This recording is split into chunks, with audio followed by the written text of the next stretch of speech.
है, हमेशा भक्तों के साथ में रहना है। और पी फॉर प्रोटेक्शन।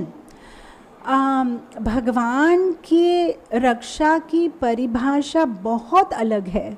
हम सोचते हैं रक्षा माने मेरी शरीर की रक्षा की, मेरे बच्चों की रक्षा की, मेरे पैसों की रक्षा की, मेरे संबंधों की रक्षा की।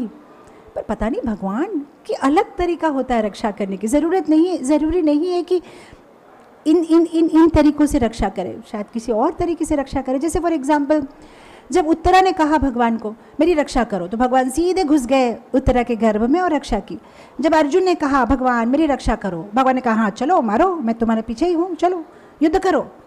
जब भीष्म ने कहा तो भीष्म की रक्षा नहीं की, बोले तुम मरो, यही तुम्हारी रक्षा है, राइट।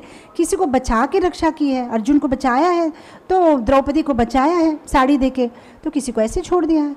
द्रौपदी के 5 बच्चे जो थे उप पांडव, उनकी रक्षा नहीं की, हालांकि द्रौपदी भगवान को प्रिय थी। कुंती के 5 बेटे की रक्षा की। पता नहीं है भगवान की रक्षा की परिभाषा क्या है, पता नहीं किसको कैसे कब किस तरह से वे रक्षा करना चाहते हैं। भगवान को गलत मत समझो।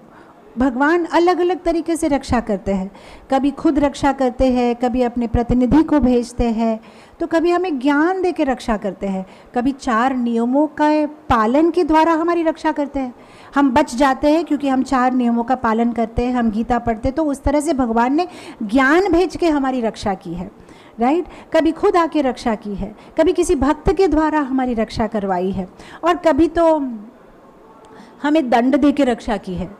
Sometimes it's a privilege to suffer or sometimes it is actually the necessity to suffer the consequences of your action, because nice cannot always be nice. जैसे डॉक्टर जब आपको इंजेक्शन लगाते it's not nice but actually it's nice. Nice cannot always be nice, but it is actually nice because Lord has always a nice plan for you, but you just have to have faith. So at the outset सामने तो ऐसे लगेगा कि मार रहे हैं, but actually मार नहीं रहे डॉक्टर, इसके पीछे भी कुछ ना कुछ कारण है। So just have faith on the Lord. Lord अलग अलग तरीके से हमारी रक्षा करते हैं, और कभी कभी रक्षा नहीं करते हैं, बट उस सिचुएशन को सहन करने की शक्ति हमें भगवान देते हैं। और कभी कभी भगवान हमसे इंतज़ार कराते हैं, जैसे पांडवों को इंतज़ार करवाया ना 84 ईयर्स। युधिष्ठिर महाराज वो लोग सफ़र किए, आफ्टर 84 ईयर्स वो राजा बन गए, पर उसके बाद में तो फिर वो चले ही गए हिमालय, बट स्टिल भगवान ने वेट कराया ना। कभी कभी हमें वेट करा के भगवान ज़्यादा मैच्योर बनाते हैं हमें। So have patience. And the last one, E, embrace Krishna.